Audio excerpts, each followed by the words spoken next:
오늘 말씀은 요한복음 20장 1절에서 18절까지 말씀입니다. 오늘 말씀 제목은 빈 무덤이 가리키는 것이다 라는 제목으로 말씀을 나눌 텐데 말씀을 제가 봉독해 드리겠습니다.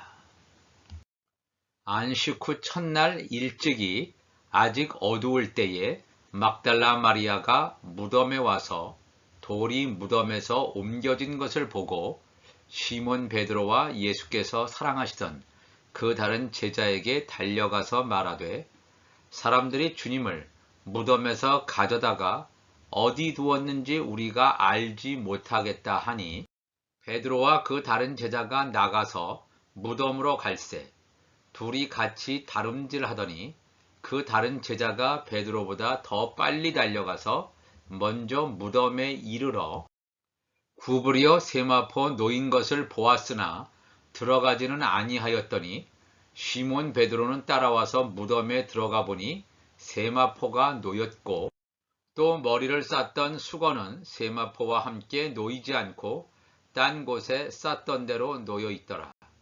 그때야 무덤에 먼저 갔던 그 다른 제자도 들어가 보고 믿더라. 그들은 성경에 그가 죽은 자 가운데서 다시 살아나야 하리라 하신 말씀을 아직 알지 못하더라. 이에 두 제자가 자기들의 집으로 돌아가니라.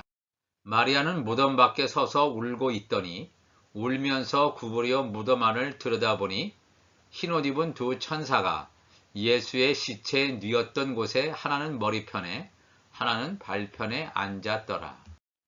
천사들이 이르되 여자여 어찌하여 우느냐 이르되 사람들이 내 주님을 옮겨다가 어디 두었는지 내가 알지 못함이니이다. 이 말을 하고 뒤로 돌이켜 예수께서 서 계신 것을 보았으나 예수이신 줄은 알지 못하더라.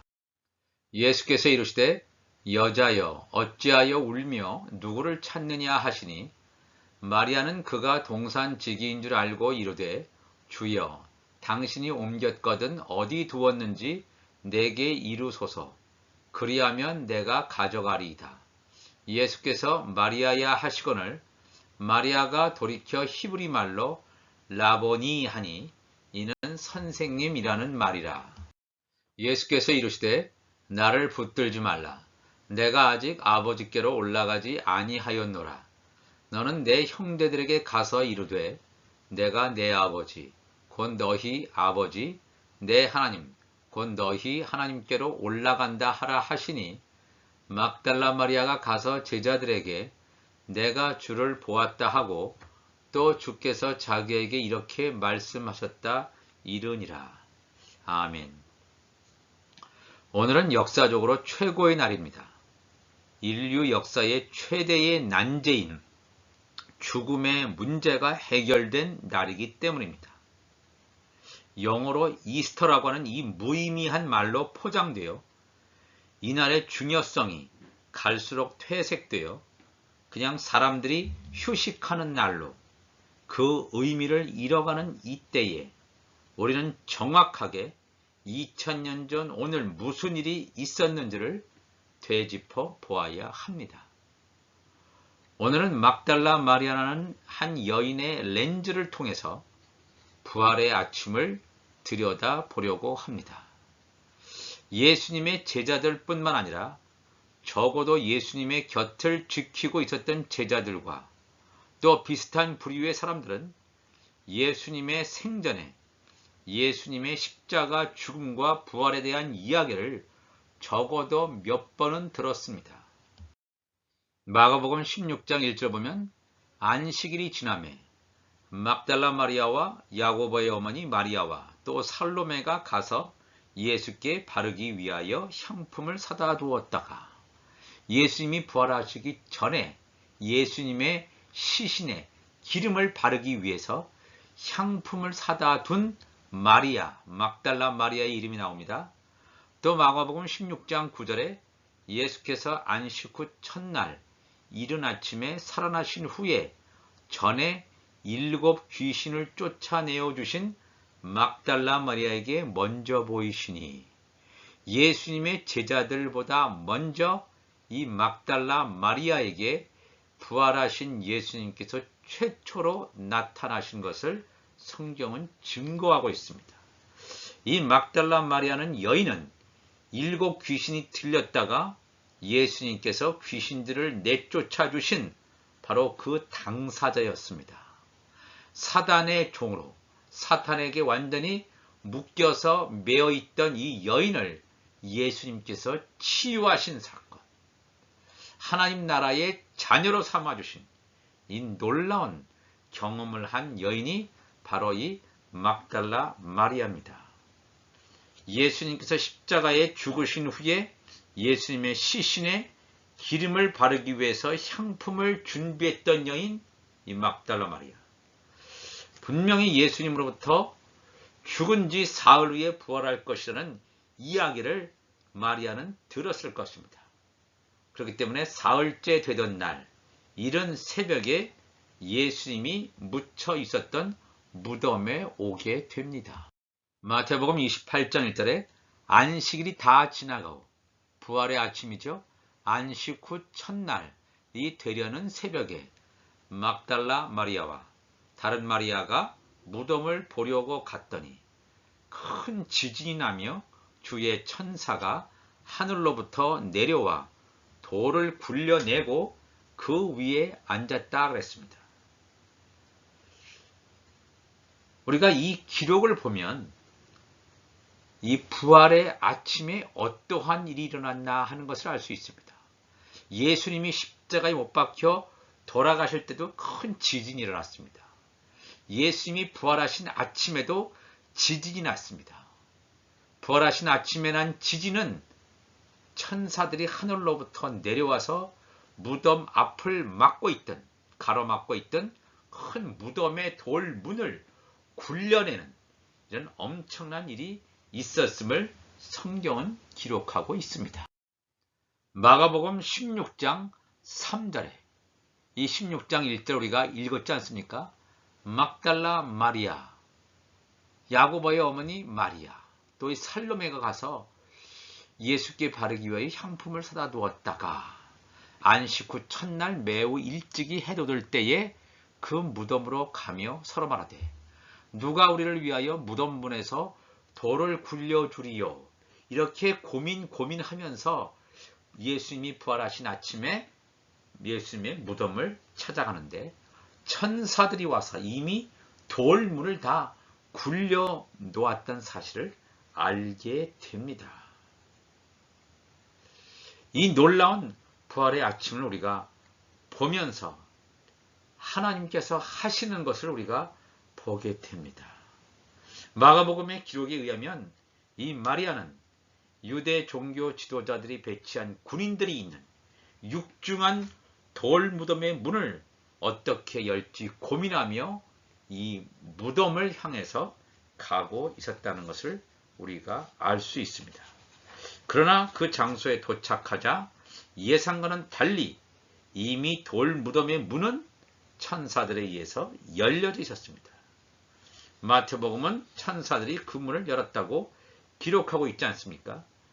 막달라 마리아는 예수님이 부활하셨다는 그러한 생각을 하지 못하고 무덤 안으로 들어가지도 못하고 빈 무덤만 확인한 채 너무나 놀라고 당황스러워서 예수님께서 생전에 하셨던 부활에 대한 메시지, 이것은 까맣게 잊어버리고 사람들이 예수님의 시신을 가져갔을 것이라고 생각하고 부랴부랴 예수님의 제자들을 찾아갑니다.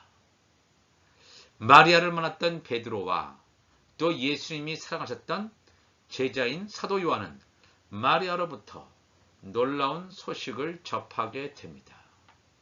예수님이 부활하셨다는 소식이 아니라 단지 막달라 마리아로부터 들은 말은 돌 무덤에 문이 옮겨져 있었고 누군가 예수님의 시신을 가져갔다는 그러한 말이었습니다. 예수님의 시신을 가져간다. 이 말은 이 거짓 소문으로 돌았던 것입니다.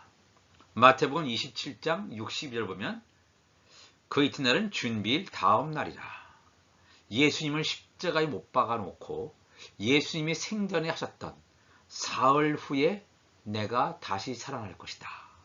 이 말을 기억 속에 담고 있었던 대제사장들과 바리새인들이 로마 총독인 빌라도에게 모여서 이렇게 얘기합니다. 주여, 저 속이던 자가 살아있을 때에 말하되 내가 사흘 후에 다시 살아나리라 한 것을 우리가 기억하노니 그러므로 명령하여 그 무덤을 사흘까지 굳게 지키게 하소서. 그의 제자들이 와서 시체를 도둑질하여 가고 백성에게 말하되 그가 죽은 자 가운데서 살아났다 하면 후에 속임이 전보다 더 클까 하나이다 그랬습니다. 저들은 예수님이 부활하실 것을 대단히 두려워했습니다. 예수님이 십자가에 돌아가신 것보다 더 두려워했습니다. 예수님이 다시 살아나실 것이라고 말씀했기 때문에 유대 종교 지도자들은 이것이 몰고 올 파장이 굉장히 심각할 것이라고 예단하고 예수님의 십자가 죽음이 있은 후에 빌라도 총독을 직접 찾아가서 예수의 제자들이 몰래 예수님의 시신을 도둑질하여 예수님이 다시 살아나셨다고 일반 백성들에게 거짓으로 선전하는 일이 생길 수 있기 때문에 예수의 무덤을 군인들을 동원하여 지킬 것을 빌라도에게 요청합니다. 막달라 마리아는 예수님이 다시 살아날 것이라는 예수님의 생전의 메시지를 기억하지 못하고 유대 종교 지도자들이 퍼뜨린 거짓 소문을 믿어버린 것처럼, 결과적으로 믿어버린 것처럼 되었습니다. 예수님의 무덤에 있어야 할 시신은 온데간데 없어지고 누군가 예수님의 시신을 가져갔다는 그 생각에만 갇혀 있었던 막달라 마리아. 예수님의 무덤에 갔는데 예수님의 시신은 사라졌다. 그러면 예수님이 부활하셨구나. 이렇게 알아야 되는데 그 생각하지 못하고 누군가 예수님의 시신을 가져갔다는 생각에 완전히 고착화되어 있었습니다. 예수님의 무덤은 빈 무덤이었다는 소식을 들은 베드로와 요한은 한달음에 예수님의 무덤을 찾아갑니다. 베드로가 최초로 예수님의 무덤에 들어갔는데 마리아의 말처럼 시신은 온데간데 없고 시신을 덮고 있었던 세마포와 머리를 감싸고 있었던 수건만 덩그러니 놓여 있을 뿐이었습니다. 요한복음 20장 6절의 말씀하고 있죠. 시몬 베드로는 따라와서 무덤에 들어가 보니 세마포가 놓였고 또 머리를 쌌던 수건은 세마포와 함께 놓이지 않고 딴 곳에 쌌던 대로 놓여 있더라. 베드로보다 무덤에 먼저 도착했지만 들어가는 것을 망설이고 주저하고 있었던 요한도 얼른 베드로의 뒤를 따라 들어가서 예수님의 무덤이 비어 있음만 재차 확인하게 됩니다. 그때야 무덤이 먼저 갔던 그 다른 제자도 들어가 보고 믿었다 그랬습니다. 요한복음 20장 8절에 다른 제자 사도 요한도 무덤에 들어가서 믿었다. 이때 요한은 무엇을 믿었단 말입니까? 예수님께서 부활하셨구나. 이것을 믿었단 말입니까? 아닙니다. 막달라 마리아가 했던 말, 누군가가 예수님의 무덤에 와서 예수님의 시신을 가져갔다는 말을 눈으로 보고 예수님의 무덤이 비었다는 것, 그것만을 확증했습니다. 예수님께서 다시 살아나셨음을 아직 믿지 못했습니다. 그것을 어떻게 성경에서 확증해 주냐 하면 요한복음 20장 9절에 그들은 성경에 그가 죽은 자 가운데서 다시 살아나야 하리라 하신 말씀을 아직 알지 못하더라고 그랬습니다. 예수님께서 부활하셔야 한다는 말을 공적으로 적어도 3번 이상 말씀하셨는데 아직 말씀을 알지 못하는 거예요. 말씀을 알지 못하는 자가 이 예수님의 부활을 믿을 수 있습니까? 믿을 수 없습니다. 그냥 예수님의 그 무덤이 빈 무덤이었다. 그것까지만 확인했습니다. 예수님께서 하신 부활에 대한 메시지를 들었지만 이 말씀이 제자들에게는, 베드로와 요한에게는 자기 자신의 것으로 내면화가 되지 못했습니다. 깨닫지 못했다는 것입니다. 한쪽 귀로 듣고 한쪽 귀로 그냥 흘려나갔습니다. 하나님의 말씀을 들었지만 그것이 나의 것으로 레마화 되어지지 않는다면 세상에서 말하는 거짓 소문에 휘둘릴 수 있음을 우리가 직시해야 합니다. 그렇기 때문에 이 제자들은 요한복음 20장 10절에 이에 두 제자가 자기들의 집으로 돌아갔다 그랬습니다.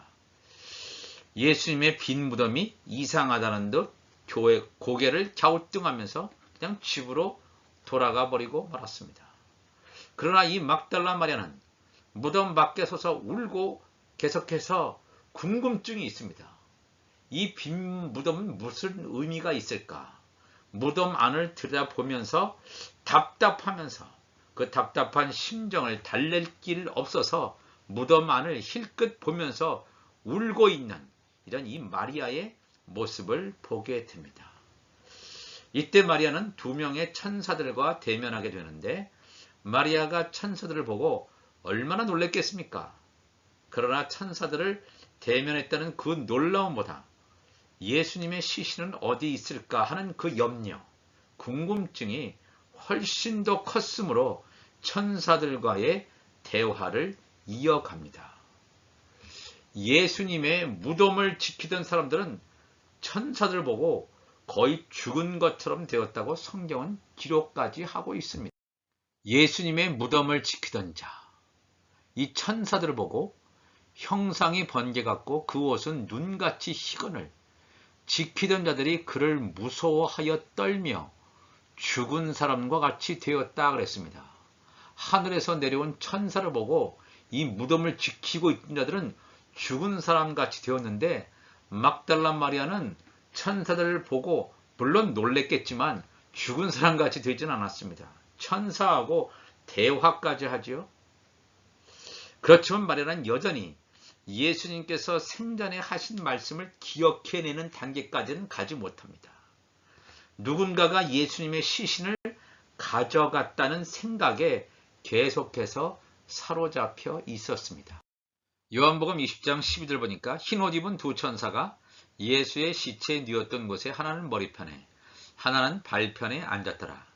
천사들이 이르되 여자여 어찌하여 우느냐 이르되 사람들이 내 주님을 옮겨다가 어디 두었는지 내가 알지 못함이니이다 그랬습니다. 이 막달라 마리아는 자기의 생각에 아직도 잡혀 있었습니다. 하나님의 말씀이 들어올 공간을 스스로 차단하고 있다는 것입니다. 진리가 바로 그 눈앞에 있어도 빈 무덤 가운데 예수님의 시체가 사라졌다라고 하는 것은 예수님이 부활하셨다는 것인데 아직 그 생각까지는 미치지 못하고 볼 수 있는 눈이 가려져 있다 하는 것을 우리가 알게 됩니다. 그러면서 14절에도 이 말을 하고 뒤로 돌이켜 예수께서 서 계신 것을 보았으나 예수인 줄은 알지 못했다 그랬습니다. 누군가가 예수님의 시신을 가져갔다는 생각, 바로 그 생각은 뭐냐면 예수님을 여전히 죽은 자로 보고 있었다는 것입니다. 살아난 자, 산 자가 아니라 죽음의 사망 권세를 깨뜨리고 살아난 자가 아니라 예수님을 여전히 죽은 자로 보고 있었다는 것입니다. 그렇기 때문에 산자로 나타나신 예수님을 알아볼 수도 없었습니다. 옆에 계신 산자로 오신 예수님에 대한 생각이 완전히 닫혀져 있었다는 것을 알려줍니다. 이 상황을 이미 아시는 다시 사신 예수님께서는 마리아에게 누구를 찾는지 물어봅니다. 예수께서 이르시되 여자여 어찌하여 울며 누구를 찾느냐 하시니 마리아는 그가 동산직인 줄 알고 이르되 주여 당신이 옮겼거든 어디 두었는지 내게 이르소서 그리하면 내가 가져가리이다 그랬습니다. 부활하신 예수님을 직접 보고도 나의 생각, 누군가 죽어있는 예수님의 시신을 가져갔다는 생각에서 벗어나지 못하고 있는 막달라 마리아의 모습을 엿볼 수 있습니다. 영적으로 깨어나지 못하고 땅에 속한 세계관에 갇혀있는 자의 모습은 바로 이렇습니다. 요한복음 20장 16절에 예수님께서 말씀하시죠. 마리아야 하시거늘 마리아가 돌이켜 히브리 말로 라보니 하니 이는 선생님이라는 말이라. 예수님의 모습, 예수님의 말투도 알아채지 못하던 마리아. 이 부활하신 예수님의 모습은 생전의 모습과는 물론 완전히 다릅니다. 그렇지만 예수님의 말투도 알아채지 못하던 마리아에게 예수님께서는 마리아라고 부르십니다. 생전의 예수님과 마리아의 관계 속에서만 이해될 수 있는 마리아의 정체성을 마리아라는 호칭을 통해서 드러내고 있습니다. 웬 낯선 사람이 자신의 이름을 부르자 그제서야 눈이 번쩍 뜨이는 것을 마리아는 느끼게 됩니다. 아, 예수님께서 죽은 지 사흘 만에 다시 살아나실 것이라고 말씀하셨지 하는 이 말씀이 떠오릅니다. 바로 이분이 다시 사신 예수님이시구나. 누군가 예수님의 시신을 가져간 것이 아니었구나. 내가 쓸데없이 세상의 거짓 소문에 현혹되어서 예수님의 말씀을 망각하고 있었구나 하고 비로소 알게 됩니다. 내가 산 자를 죽은 자 가운데서 찾고 있었구나. 예수를 죽은 자 가운데서 살리신 것은 예수 안에 있었던 살리신 이의 영이었음을 성경은 정확히 증거해 주고 있습니다. 로마서 8장 11절에 보면 예수를 죽은 자 가운데서 살리신 이의 영이 너희 안에 거하시면 그리스도 예수를 죽은 자 가운데서 살리신 이가 너희 안에 거하시는 그의 영으로 말미암아 너희 죽을 몸도 살리시리라 그랬습니다. 예수를 살리신 것, 예수 안에 있는 살리신 이의 영, 말씀으로 가득 차 있었기 때문에 예수님은 부활하셨던 것입니다. 우리가 부활하는 방법도 예수님과 동일함을 성경은 증거하고 있다는 사실입니다. 예수님 안에 살리신 이의 영이 가득한 것처럼 우리 안에도 살리신 이의 영, 아들의 영, 성령이 가득할 때, 예수의 하신 말씀이 우리 안에 가득할 때 하나님의 때에 우리의 이 죽을 몸도 다시 살리는 신령한 몸으로 변화될 것임을 성경은 증거하고 있습니다. 예수님께서 6월절에 6월절 어린 양으로 죽으시고 영으로 낙원에 가셔서 우편 강도를 낙원으로 인도하시고 다음 날인 무교절에 영으로 옥에 가셔서 영에 있는 그런 죽어있는 자들의 영들에게, 옥에 있는 죽어있는 자들의 영들에게 복음을 전파하신 후에 초실절에 곡식의 첫 이삭으로 부활하신 다음에 그 첫 이삭에 붙어있는 한 단에게 부활의 소망과 부활의 약속을 주셨던 것입니다. 이 놀라운 초실절의 역사, 부활절의 역사, 첫 이삭 한 단의 역사를 오늘 이 아침에 체험하시는 여러분과 제가 되시기를 바랍니다. 요한복음 20장 17절에 말씀하죠. 예수께서 이르시되 나를 붙들지 말라. 내가 아직 아버지께로 올라가지 아니하였노라. 너는 내 형제들에게 가서 내가 내 아버지 곧 너희 아버지 내 하나님 곧 너희 하나님께로 올라간다 하라 하시니. 예수님께서는 아직도 예수님께서 다시 살아나심을, 즉 부활하셨음을 알지도 깨닫지도 못하는 제자들, 형제들을 향하여 그들의 믿음 없음을 질책하시고 꾸중하시는 것이 아니라 나의 아버지는 바로 너희의 아버지다. 나의 하나님은 너희의 하나님이다. 우린 동일한 하나님 아버지를 섬기고 있다라고 하는 것을 일깨워 주십니다. 그들 역시 현재는 예수님의 부활도 알아보지 못하는 어린 신앙을 가진 자이지만 그들은 하나님의 자녀들, 예수님의 지체들임을 예수님께서 확인시켜 주었습니다. 육신의 생명은 멀쩡히 살아있지만 여전히 죽어있는 자처럼 살아가는 사람들이 이 땅에 많이 있습니다. 예수님의 빈 무덤을 보면서 한낱 누군가가 예수님의 시신을 가져갔다는 생각 속에 고착화되어 있는 사람. 예수님의 시신이 없어진 것은 누군가 예수님의 시신을 가져간 것이 아니라 예수님이 사망 권세를 깨뜨리고 부활하셨구나. 여기까지 나가야 될 줄로 믿습니다. 예수님이 이미 부활하셨음을 가로막는 세상의 사상들, 세상의 지식들, 불신의 장벽을 마리아처럼 요한복음 20장 18절에 말한 것처럼 막달라 마리아가 가서 제자들에게 내가 주를 보았다. 또 주께서 자기에게 이렇게 말씀하셨다 하고 이르렀습니다. 내가 부활하신 주를 보았고 본 것을 그대로 증거하는 자로 살아가는 부활신앙을 가진 자들이 되시기를 간절히 축복을 합니다. 다 같이 기도하시겠습니다. 하나님 아버지 감사합니다. 오늘 빈 무덤이 가리키는 것이다 하는 제목으로 말씀을 나누었습니다. 막달라 마리아도 처음에는 빈 무덤의 사건을 목격하면서 체험하면서 누군가가 예수님의 시신을 가져갔구나. 그 생각 속에 완전히 갇혀 있었습니다. 그러나 부활하신 주님을 만나고 영적인 깨달음이 오면서 예수님이 다시 사셨구나. 죽음의 권세를 깨뜨리고 부활하셨구나. 이런 고백을 하는 것처럼 우리도 그런 고백을 하게 하여 주옵소서. 세상은 빈 무덤조차 의심합니다. 사람으로 하여금 회의하게 만듭니다. 의심하게 만듭니다. 그러나 우리는 이 빈 무덤의 사건을 통해서 예수님이 부활하셨구나. 부활의 믿음이 우리 마음 중심에 온전히 굳건히 세워지게 하여 주옵소서. 부활의 믿음을 가지고 살아가게 하시고 예수 부활 내 부활의 놀라운 믿음을 가지고 승리하는 우리 모두가 되게 하여 주옵소서. 감사하며 예수님의 이름으로 기도하옵나이다. 아멘.